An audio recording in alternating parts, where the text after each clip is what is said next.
Yo, Elliot.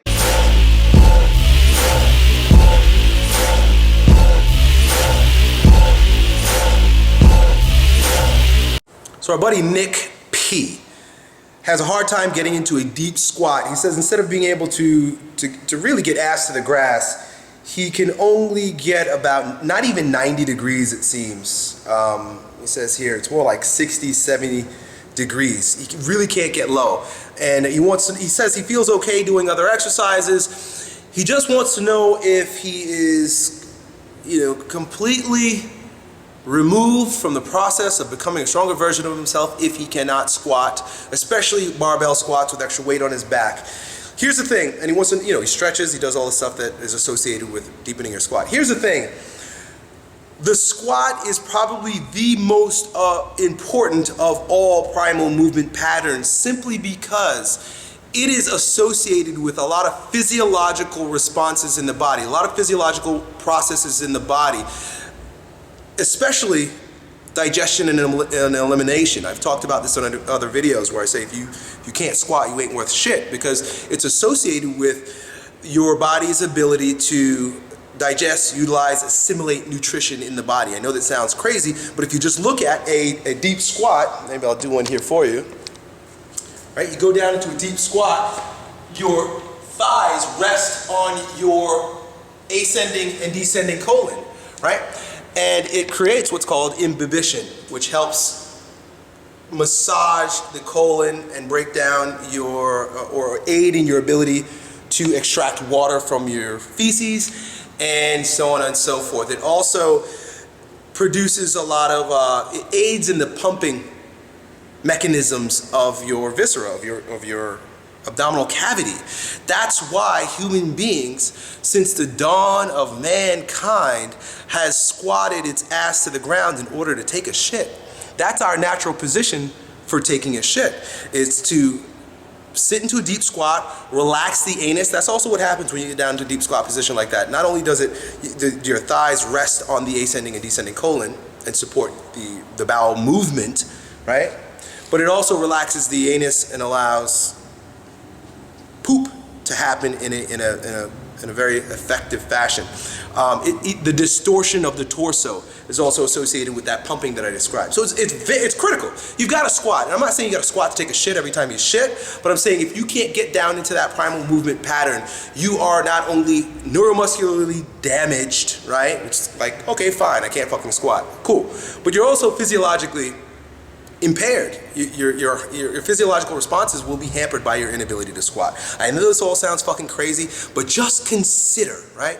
Is Elliot Hulse, first of all, I know, is Elliot Hulse paranoid? Where does he come up with all this crazy shit about what we need to do as human beings? Look, just consider that the toilet bowl only came around less than 100 years ago, right? We've been here for a long fucking time, human beings. And 100 years ago, right, which is like a flash in the pan, we just started sitting on toilet bowls. And with the rise of, with the advent of the toilet bowl, the rise of all types of digestive fucking disorders came with it, right, including constipation. You may or may not be clinically constipated yet, but it's a huge epidemic associated with people's inability to really get into a position that is human in all regards. So what do, my man? Squat. Now, if you want to build up your ability to back squat or front squat with a barbell, right? Because you want to build muscle, great. That's a great way to develop your neuromuscular system and also aid in your physiological strength and energetic strength, right? So you'll be a stronger version of yourself in every way possible if you learn how to squat. What I invite you to do is to grab an upright. I'm going to do it right now here for you. Right? I've done this in other videos. So grab an upright, right? So that you can, I'm going to give you the whole progression here.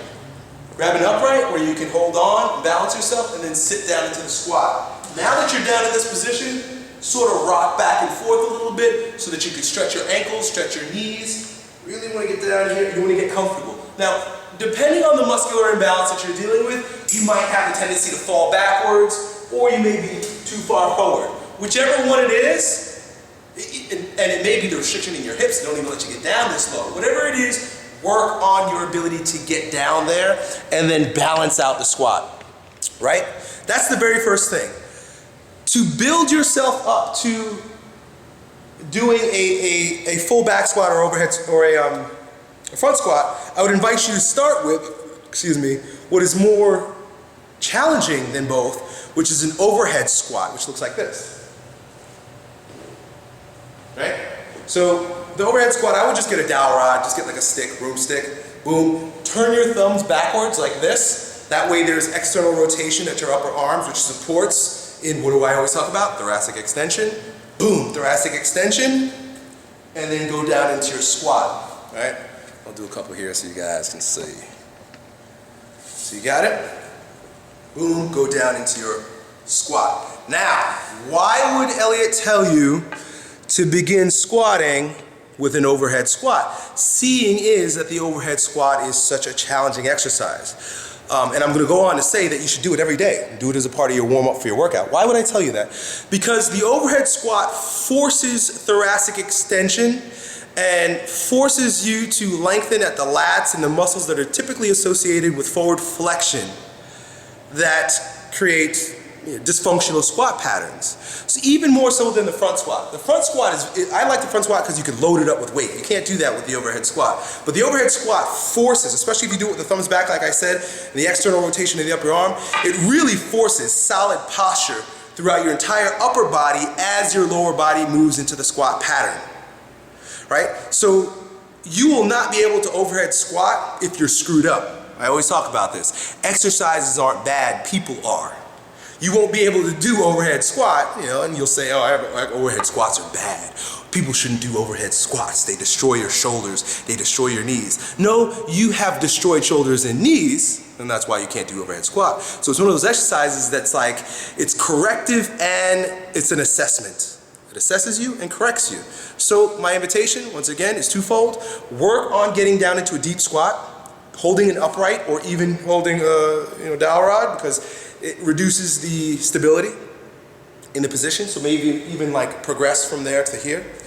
And then work your body weight overhead squat.